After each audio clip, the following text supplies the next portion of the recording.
Olá para você acompanhando a programação da TV Câmara, começando mais um Câmara Podcast. E a nossa convidada de hoje é roteirista e também diretora de grandes projetos da TV, do cinema e também de plataformas de streaming. E hoje eu estou com ela, com a Carla Meirelles. Carla, seja muito bem-vinda. Obrigada, muito obrigada pelo convite. É um prazer estar aqui com vocês. Prazer ter você aqui, roteirista e diretora, inclusive de grandes projetos. E eu quero saber como tudo começou, porque eu já estou ansiosa para essa entrevista. Bom, muito gostoso conversar com você de novo, né? A gente já se viu aqui no lançamento de um filme nosso aqui na cidade, que foi muito legal. Bom, onde tudo começou, difícil, né? Mas assim, eu acho que ir parar no cinema... enfim, sou original de Belo Horizonte, né? Em Belo Horizonte eu fiz publicidade e propaganda na PUC. E da PUC, Belo Horizonte tem uma cena muito grande de videoarte, né? Então eu acabei indo para esse caminho que eu gosto muito, né? O caminho das artes. E trabalhava com projeção de imagens em festivais de música, como Sonar, Skol Beats, ou para bandas ou para shows, né? Espetáculos de dança. E isso acabou me levando para São Paulo. Chegando em São Paulo, eu trabalhei muitos anos com essa questão de projeção de imagem, mas eu comecei a ficar um pouco cansada da madrugada. E aí eu queria fazer um trabalho um pouco mais diurno. E é muito louco, né? Às vezes os caminhos a gente se cruzam com algumas pessoas que são muito importantes. E nessa época, tinha um VJ que eu trabalhava, também fazia projeção de imagem, casado com uma produtora de objetos, que ela me convidou, ela falou, tô fazendo um trabalho de produção de objetos. Você quer fazer comigo? Eu falei, é de dia? Sim. Legal, parece muito interessante esse trabalho. E assim eu mergulhei. Meu primeiro trabalho foi o Cheiro do Ralo, eu fui fazer a produção de arte e a produção de objetos. E aí lá eu fiquei. E aí, enfim, aí fui dirigir publicidade, e aí migrei pro roteiro, enfim, aí é uma longa trajetória que já fazem mais ou menos, faz 20 anos, né, que eu tô em São Paulo, então acredito que uns 18 que eu tô no cinema. Qual a sua formação, Carla? A minha formação é publicidade e propaganda, na PUC de Belo Horizonte. E para entrar nessa questão do audiovisual, como que foi? Então, como eu já tava, né, eu já trabalhava com videoarte, e aí foi isso, do videoarte eu fui para projeção de imagem, da projeção de imagem eu caí no cinema, e quando eu comecei a dirigir meus próprios projetos foi uma chance de colocar a minha expressão, né, em algo que eu acredito, e muitas vezes a serviço do outro também, né, porque quando você... a publicidade, o cinema, o audiovisual é um ato coletivo, né? Então, tem o nosso desejo de realização, o desejo de contar uma história ou algo que vem da alma, ou do coração, ou um instantâneo, que seja. E você tem que levar, convencer a estar junto, encontrar pessoas que vão fazer essa poética realizar. Então, esse ato coletivo, acho que ele é uma coisa que me encanta muito. E eu acho que essa trajetória vem um pouco daí, sabe? De fazer coisas junto, né? Belo Horizonte tem muito isso, assim, né? Como não tem um polo cinematográfico talvez tão desenvolvido quanto São Paulo, não sei, não posso dizer isso, né? Porque eu amo Belo Horizonte lá. Mas eu posso dizer que, como vem dessa questão da videoarte, no meu caso, na minha formação, o coletivo ele é muito importante. Então, acho que ele foi me levando para esse lugar, sabe? E eu acabei desembocando um pouco no cinema. Como que foi entrar em uma área pouco falada, né? Produção de objetos. Produção de objetos. Então, é muito louco porque isso me colocou muito a refletir sobre o que é a questão do acesso, né? Eu fiz uma escola particular, né? Uma faculdade particular. Eu estudei em escola estadual, né? Mas eu fiz uma faculdade particular. E eu acabei indo para uma profissão que eu não sabia que existia. E olha que eu fiz comunicação, né? Então, eu acho muito importante a gente falar sobre o que a gente faz, assim, né? Tipo, aqui em Mococa, por exemplo, eu vejo que não tem, né, uma roteirista, uma cineasta. Então, é muito importante para mim falar para as pessoas o que eu faço, porque eu acho que com isso, algum jovem ou qualquer pessoa de qualquer idade pode olhar para mim e falar: olha, então dá para ser isso? Isso existe, tá aqui, ó. Estamos aqui tomando almoçando. Essa pessoa ela lava louça. Não é aquela pessoa lá, nossa, faz cinema. Cinema é uma profissão que não é um oba-oba, né? Um set de filmagem, eles são 12 horas, né, de trabalho. Para chegar ali, são 5 dias da semana trabalhando, né? Não é tipo, vamos chegar ali e vamos fazer uma cena. Não é assim. Tem 65 pessoas envolvidas, respeitosamente, para que aquela cena aconteça, né? Então, eu acho que fazer, né? Como que eu fui parar nesse lugar, eu acho que veio um pouco para mim, pensando nessa responsabilidade hoje de levar à frente a minha profissão como algo que inspire, né? Pessoas que não saibam que isso existe, assim como eu não sabia. Para mim era muito específica essa coisa, né? Produção de objeto, né? Porque muita gente não imagina, a gente está aqui, quem escolheu essa caneca, né? Quem escolheu esse microfone, esse telefone? Alguém escolheu, né? Porque você tem um roteiro escrito. Carla entrou na sala e sentou na cadeira. Eu imagino uma cadeira, você imagina outra, né? Então, tem um diretor de arte que vai dizer que cadeira é essa. É uma cadeira moderna, uma cadeira barroca? Então, ele vai dizer, é uma cadeira moderna. Então, o produtor de objeto, ele vai atrás dessa cadeira. E aí, eu chego, procuro essa cadeira, ando pela cidade inteira, tiro várias fotos dessa cadeira, chego e divido com o diretor de arte. Aí ele me diz, ela me diz, essa que é a nossa cadeira. Isso acontece com todos os objetos de uma cena. Então, esse é o produtor de objeto. Para mim foi uma grande novidade. Eu mergulhei, eu amei, porque combinava com muitas das coisas que eu gosto, né? Que vem da direção de arte, objetos, que tem a ver com design. Então, mas é isso, o cinema tem essas coisas reveladoras, assim, numa equipe, né? A gente, para muitas pessoas, nem imaginam. A minha própria família, assim. Depois que eu comecei a fazer isso, que eu contava um pouco, eles falavam, mas alguém escolheu? Você não pensa, como que estava ali, né? Então, tem isso. Tudo ali foi escolhido e trabalhado, né? Então, para mim, foi encantador, assim. Eu falei, nossa, eu quero ficar aqui para sempre. Quando eu pisei no set de filmagem, eu falei, gente, olha lá. Aí que o ator pegou na caneca que eu escolhi, eu falei, nossa, que legal. Então, foi um pouco, assim, esse lugar, sabe? De descoberta mesmo, assim. Entendi. E a parte do roteiro, como que entrou na sua vida, ser roteirista? Então, ser roteirista veio um pouco, vamos lá, né? Passa um pouco até pelo feminismo, pela maternidade. Enfim, o cinema ainda como muitos lugares, né, que a gente habita, ele ainda é um espaço muito masculino, né? Sim, temos lindas e maravilhosas conquistas, mas é um lugar difícil de entrar. Ele tem também um pouco. Às vezes você esbarra naquele lugar, você tem que ter feito para fazer, né? Então, tentei fazer alguns projetos meus, tentei entrar de alguma maneira e percebi que talvez fosse mais fácil eu pensar um projeto meu, que fosse muito meu, né? Para isso, eu teria que aprender a escrever. Então, eu resolvi estudar roteiro, né? Fiz um curso de roteiro, fiz 1, 2, 3, 4. Acho que eu estudei uns 5 anos. E para começar a acreditar que eu poderia escrever alguma coisa. É, é, é muito encantador porque você abre, você começa uma história nova, você cria as pessoas com quem você vai conversar nessa história nova. Mas, ao mesmo tempo, você pode tudo, né? Então, você tem que fazer muitas escolhas. Mas a minha vontade de ir para o roteiro, eu acho que foi contar minhas próprias histórias.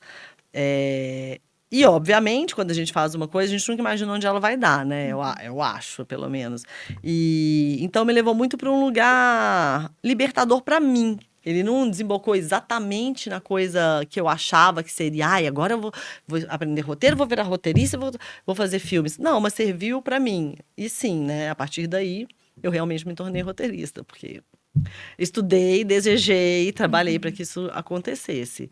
Mas não sei se eu consegui responder sua pergunta. Conseguiu. Será? E esse desejo de escrever, ele veio por ver o pessoal no set ou não? Já era algo que você já nutria ali?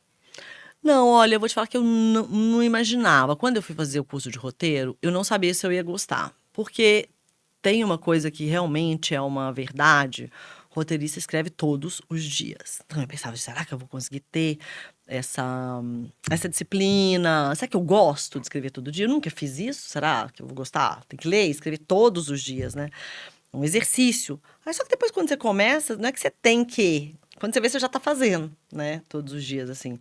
Então, eu acho que essa vontade de escrever veio de uma vontade interna de contar as minhas histórias, assim. E também teve uma questão que eu tinha ganhado, eu já tinha minha segunda filha.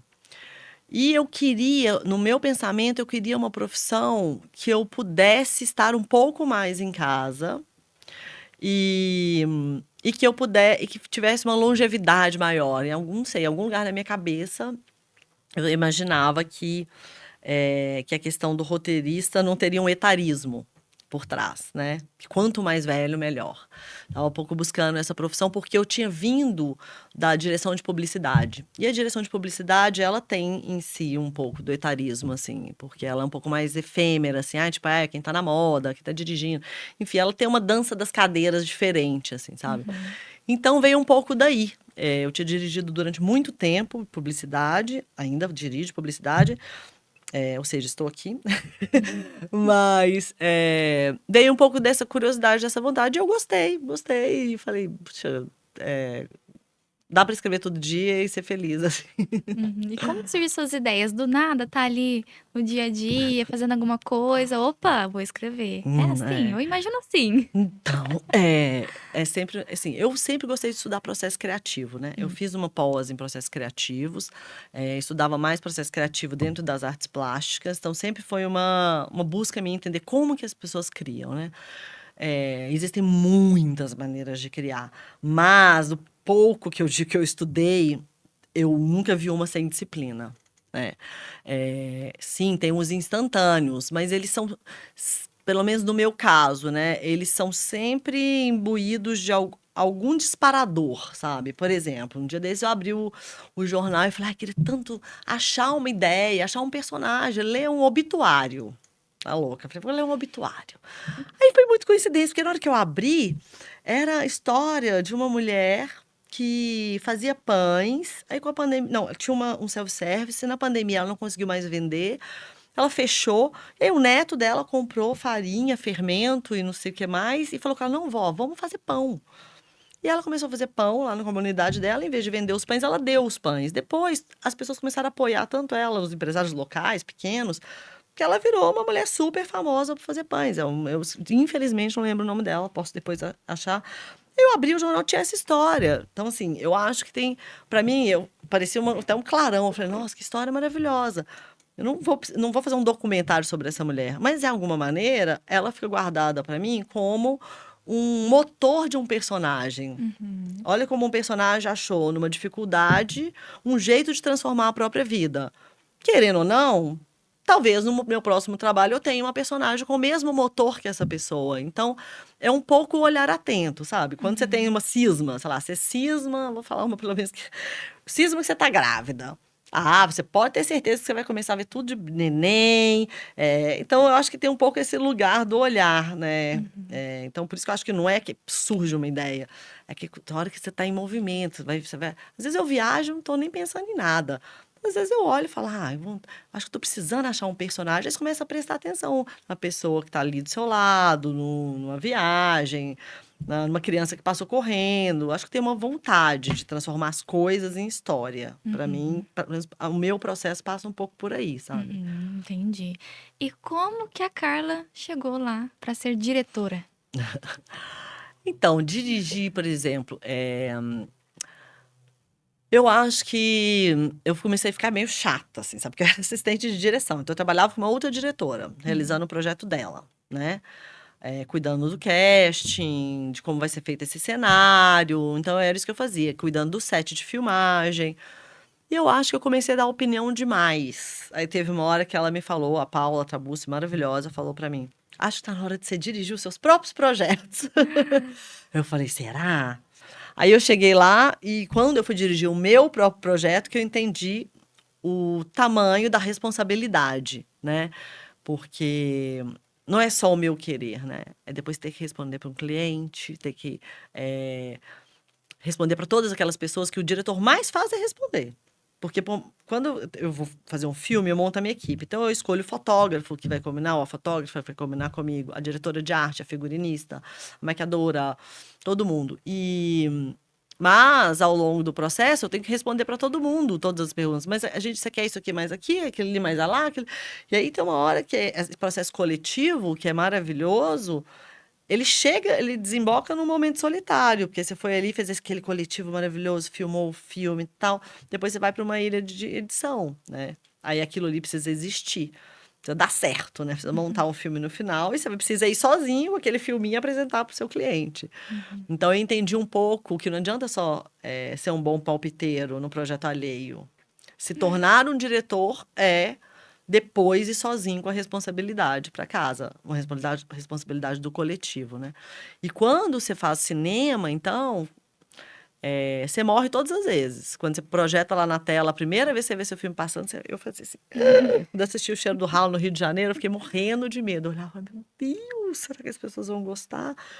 Depois, não sei, eu acho que deve ter uma hora que relaxa. Eu ainda estou muito no começo, talvez, para relaxar, assim. Também eu acho que quando eu assisto, né, tudo que é feito no Brasil, tudo que é de cinema nacional, TV nacional, tudo, qualquer coisa, eu tenho um respeito enorme de saber que é tudo muito difícil de fazer. E que nem sempre o que está na tela é o que a gente desejou fazer, mas é o que a gente conseguiu fazer ao longo do processo. Então, esse olhar respeitoso, ele é bom. Sim, a gente pode não gostar, ninguém é obrigado a gostar de tudo, né? Mas eu acho que entender a gente que sofre aqui para fazer cinema é o mais importante. Não é fácil, né, Carla? Não, não é fácil, mas a gente gosta, né? Eu falo que são 3 Carlas aí, a Carla diretora, a Carla roteirista e a Carla ali do audiovisual, da parte de objetos. Como que essas 3 conversam numa produção? Então, eu não faço mais, né, a produção de objeto nem direção de arte. Mas e o olhar na vontade de Então, quero mexer nisso? Tem? tem. Eu acho que é a característica do diretor, assim, né? Tem diretor, acaba virando isso mesmo, uma característica minha, porque como eu venho daí, é algo que eu presto muita atenção quando eu vou filmar, né? Tem gente que talvez preste muito mais atenção na luz. Então, tem algumas coisas que me incomodam, sabe? Se eu vou rodar uma cena que talvez eu olhe aquilo ali, não gosto do objeto vermelho, eu falo, ai meu Deus, eu preciso tirar aquele objeto ali. Aí eu fiquei, até uma hora que eu tiro, eu falo, ainda bem que eu tirei. Ou às vezes, no correr da coisa, ele acaba ficando, pode saber que na hora que eu for assistir a cena, eu vou olhar para ele. Mas, enfim, maturidade, né? Eu não sofro mais, com isso. Consegue lidar. Consigo lidar bem com isso, assim. Mas é uma parte que eu gosto, né? Na Agora, parte de produção de roteiro, como você faz com mais pessoas, né? Com mais roteiristas? Como que é essa ideia com várias cabeças diferentes, vários pensamentos, e chegar num consenso final, Carla? então, eu tenho muita dificuldade de trabalhar sozinha. Eu funciono muito melhor com o outro, assim. No Manhã de Setembro, que a gente tinha uma mesa de roteiro com 4 pessoas, era muito interessante, assim, que a Josefina, que era a nossa chefe de mesa, ela falava. Às vezes a gente estava lá horas escrevendo, falando. Quando começava a dar tudo muito certo, ela falava, tá na hora da gente ir embora, acho que a gente tá cansado. E aquilo foi um aprendizado, e realmente parece muito isso, assim, quando você tá sozinho, quando eu tô sozinha, né, eu, às vezes, começo a achar ou tudo muito bom ou tudo muito ruim. Aí eu sinto falta do outro, sabe? E também, como a escrita, ela é muito trabalhosa, né? Pra escrever um filme é mais de 1 ano, às vezes. Então, às vezes, você vai cansando, né, da reescrita, às vezes né? Eu cansando da reescrita, eu gosto da presença do outro, assim. E eu acho que, pra mim, funciona nesse lugar, assim, quando você tá com... É uma escolha trabalhar com outra pessoa, né? Então, tive sorte, talvez, ainda, de ter escolhido pessoas que eu tenho afinidade, assim, que eu posso até dizer, olha, isso eu não gosto, isso aqui vai me doer trocar. Podemos manter desse jeito? Aí, às vezes, quando é o seu, eu falo, então, pra mim tudo bem. Isso aqui eu sofro, mas sofro menos. Então, eu acho que o coletivo, ele tem um pouco assim. Tem coisas que eu vou morrer se tiver que trocar. Tem outras que tudo bem. E o outro também. Então, acho que é meio um balé, assim, né? Eu acho que uma hora você deve topar com uma pessoa que você vai escrever que não vai dar tão certo assim. Não sei. Ainda... Eu não escrevi tantos filmes que eu possa... Mas eu acho que o processo coletivo meu, pelo menos, é um pouco assim. Você citou Manhãs de Setembro, né? Sim. Aproveitando que é uma produção aí de impacto social, queria que você contasse um pouquinho pra gente como que foi esse processo. Olha, eu posso dizer que Manhã de Setembro foi, para mim, uma virada mesmo. Foi meu primeiro projeto, estando numa mesa de roteiro. Foi um aprendizado, foi um presente, né? Para mim é um trabalho, né? O trabalho mais legal que eu já pude participar, assim, porque realmente foi um projeto muito coletivo, uma mesa de roteiro muito maravilhosa, muito gentil, assim, o trato.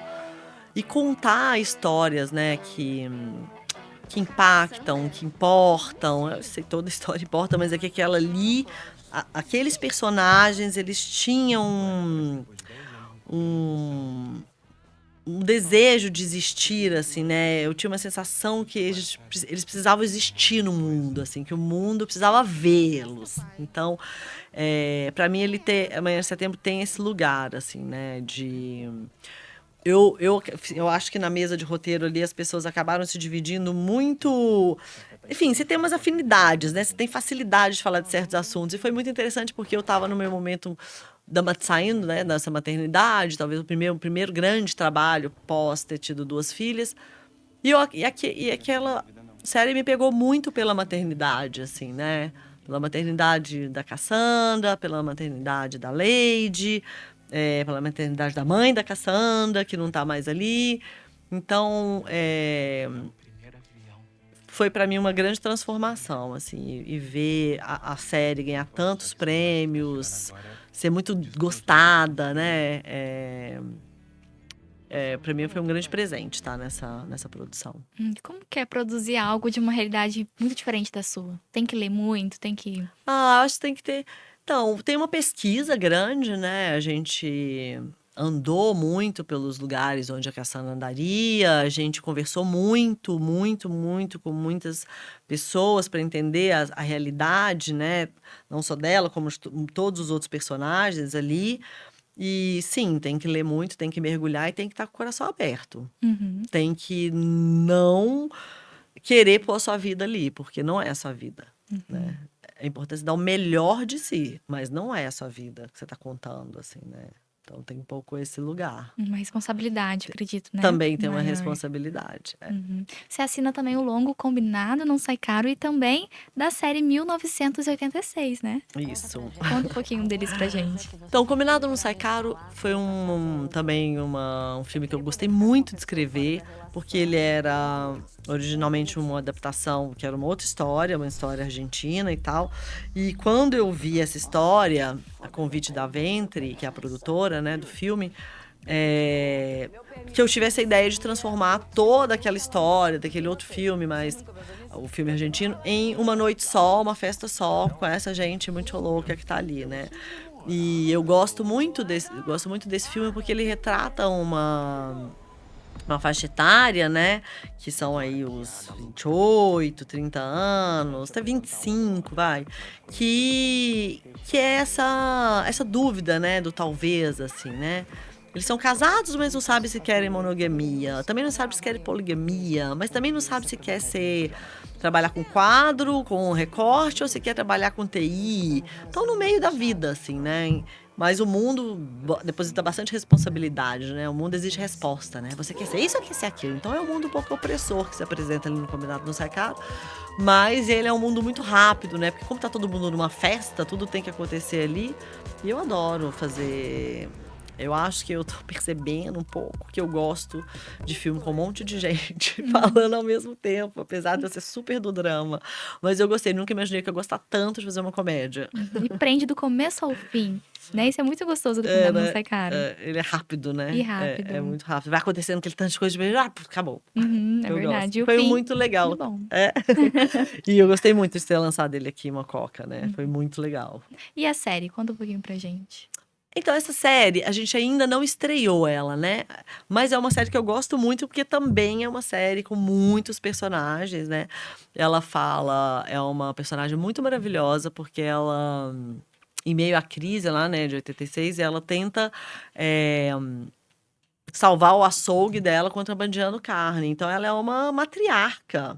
É uma mulher já de 50 e tantos anos, matriarca, que ela salva a família dela fazendo contrabando de carne. Então, é como se ela fosse um Breaking Bad do açougue. Então, é uma série que eu gosto muito. Enfim, escrevi com grandes amigos da produtora Trem Chique, de Belo Horizonte, É isso, adoro Belo Horizonte, adoro meus amigos, adoro trabalhar com eles. Então foi um processo muito gostoso. Você foi dialoguista também da série O Santo Maldito. Conta o Sim. que que é ser dialoguista. Então, né, eu acho que também é outra coisa que nem eu sabia muito especificamente, assim, né? Eu recebi esse convite da Kátia Lund e da Luísa Campos, que eram as diretoras dessa série. Foi muito delicado e importante também, porque o roteiro tinha sido escrito um dos roteiristas, que é o Tiese, Ricardo Tiese, tinha sido meu professor de roteiro. Então, elas me convidaram para vir contribuir no roteiro que já estava pronto dele, né? E quando eu cheguei, eu falei, nossa, mas é o roteiro do meu professor? Aí eu pensei, bom, acho que ele me ensinou direito, acho que vai dar certo. Porque, no primeiro momento, existe um respeito, né? Assim, a gente não chega para colaborar no roteiro falando, isso aqui não é isso, aqui não é isso, porque a gente sabe a dificuldade que é escrever cada linha e fazer cada escolha. Mas eu gostei muito, assim, porque eu descobri que é isso. Eu gosto também de trabalhar no projeto alheio, assim, dos outros, sabe? Eu não gosto só de trabalhar nos meus, não. Aliás, eu adoro receber convite. Uma coisa que eu adoro. Ai, vem aqui, aí já tem uma coisa pronta. Alguém já andou metade da estrada, sabe? E quer. Só que você acompanha junto, sabe? Então, foi muito gostoso. E ser dialoguista, para mim, é um pouco você pegar esses personagens, isolar eles. Por exemplo, eu sou a Carla, eu tenho algumas características. Eu entender se daquele diálogo, se todas as minhas frases estão condizentes com a característica mor do meu personagem. Eu sou, tipo, sei lá, eu sou teimosa, por exemplo, uma característica de um personagem. Querendo ou não, não vai ficar chato, é o contrário que a gente pensa, mas em todas as falas dele tem que estar impresso um pouco dessa teimosia. Ele não pode, de repente, ser uma pessoa que aceita tudo, né? Então, o diálogo, ele tem um pouco isso. Todos os personagens precisam estar fiéis às suas vozes. Senão, de repente, as coisas se confundem. Então, é um trabalho que eu gosto. E conta um pouquinho também do Vale Night. O Vale Night também foi uma colaboração de roteiro que eu fiz, a convite do Caco Galhardo. Aliás, maravilhoso, né? O Caco é muito incrível, assim. Um cara de uma escrita rápida, muito genial, assim. Também, eu cheguei, o roteiro já estava pronto, o Caco tinha ido fazer uma viagem, o Luiz ia dirigiu o filme, e precisava mudar uma parte, né? Se não me engano, era o final, tinha uma questão no roteiro. E quando eu li, eu falei, posso também dar uma outra opinião? Se a gente reescrevesse a curva das mulheres, só a linha de todas as personagens femininas, porque eu acho que elas poderiam estar em outro lugar, assim, elas poderiam participar de uma outra maneira da história. Tanto a produtora quanto o Caco quanto o Luiz foram super legais. E acho que eu também falei uma coisa que era pertinente. Então eles falaram, vamos aí, vamos propor. Então eu fui para a comunidade do Boqueirão, onde o filme ia ser rodado. Passei uma tarde com as mulheres dessa comunidade, com as jovens, né? Porque elas são muito jovens, porque o filme retrata uma realidade de mulheres adolescentes grávidas, né? Evasão escolar por motivo de gravidez. Então eu fiquei um dia inteiro lá e voltei e falei, gente, que loucura. Dá pra gente desenhar outra curva dessas mulheres aqui. E assim foi. Aí assim eu contribuí com esse roteiro dessa maneira, assim, mudando um pouco a curva das personagens femininas.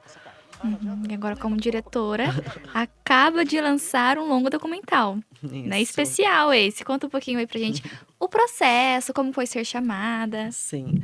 É o seguinte, De Virada é esse meu filme, né, que entrou ontem na plataforma da HBO. É um documentário, ele fala de lideranças femininas no futebol. Eu recebi um convite de um produtor executivo, que é o Jatireiro, que tinha trabalhado quando eu dirigia publicidade, lá quando aquela diretora me chamou para dirigir, junto com a Roberta Cunha, que também é uma parceira de direção, que eu já tinha dirigido projetos de publicidade com ela. Então veio esse convite para dirigir esse projeto. Ele aparece para mim no momento juntando muitas coisas da minha carreira, porque o documentário ele é um misto de roteiro que acontece, né? Você sai com uma intenção, mas muitas coisas você encontra no caminho e elas vão parar no filme, né? Então para mim ele junta a minha parte de publicidade, porque ele é um filme co-criado por uma marca, ele é um brand entertainment, né? que a gente chama. E ele é um filme co-criado pela Amstel, junto com a HBO. Então eu venho para dirigir esse filme que a princípio tinha uma ideia mais ou menos de quais seriam as personagens, mas a gente teve uma pesquisa enorme de personagens. A gente andou por muito nessa busca de quais seriam essas lideranças femininas no futebol. E a gente pesquisou muito e a gente achou muito poucas. E a gente falou, pronto, nosso filme é por isso que ele vai existir. Porque realmente não é muito difícil vencer o machismo, né, dentro do futebol. E o filme trata bastante disso. Mas ele trata bastante também de futebol, sabe? Como é o mundo do futebol, os bastidores do futebol. Delícia! É uma Todo delícia. mundo já pra assistir aí, né? Então, a gente tem 3 personagens muito potentes, né, no filme. A gente tem a Edna, que é a árbitra, que escolheu apitar só jogos masculinos. Então, você imagina o que é uma mulher dando um cartão vermelho para um homem, né, mandando nele, no caso. É. Então, ela é uma mulher de pulso e uma mulher muito interessante, assim. Ela é obstinada, eu falo. Aí a gente tem a Roberta Fernandes, que é a primeira CEO de um time de futebol masculino também, que é o Fluminense, CEO do Fluminense. Também é um cargo que nunca tinha sido ocupado por uma mulher. E a gente tem a Tamires, que vem no filme, apesar de não estar no futebol masculino, é uma líder, é uma liderança. Ela é a líder do Corinthians, do Brabas, né? Que jogou ontem, inclusive. E também é capitã na seleção brasileira de futebol feminino. Então, foi muito interessante ver essas mulheres juntas e unidas pelo mesmo propósito, que eu falava com ela assim, nossa, mas como vocês são insistentes, né? Mas é isso, a mulher só pode ser insistente, senão ela não chega lá. Também. Nós somos insistentes. Com certeza. Eu sou bastante. Carla, você tá me contando aí, né, tantos projetos. Como que é ter seu nome ligado nesses projetos? Agora, HBO, uma grande plataforma, né? Como que você se vê aí? Eu me vejo sempre em construção. Porque é isso, né? A gente está fazendo eu já estou escrevendo, né? Já tenho pensando no próximo, então é sempre uma roda, assim, que vai girando. Mas estar em grandes plataformas, você está me colocando para refletir. Talvez seja um pouco o lugar dessas mulheres que a gente acabou de falar, sabe? É uma insistência, assim. É uma insistência trabalhar com cinema no Brasil, é uma insistência ser mulher trabalhando com cinema no Brasil, é uma insistência ser mulher trabalhando. Então, eu acho que é um pouco quando eu vejo meu nome no, no crédito de um filme, eu sinto orgulho de mim mesma, assim. E a minha família adora, né? Ah, imagina. As As filhas. filhas esperam pra ver isso. Eu ia falar isso agora, as filhas, né? Super, super. Ontem elas falaram, mamãe, vamos ver? Dá um play pra gente ver. Aí a gente entrou na plataforma da HBO, coloquei, elas ficaram esperando. Ah, olha seu nome, mãe. Eu falei, sim, ela tá lá, meu nome. Nossa, que maravilhoso, né, Carla? Aí que eu me dei conta, sabe? Ontem eu falei, gente, olha elas procurando meu nome na plataforma da HBO, né? Que coisa divertida. Maravilha. E como que você vê o audiovisual hoje, dando essas oportunidades, né? Trazendo aí algo de impacto social, agora trazendo a liderança das mulheres. Como que você vê isso?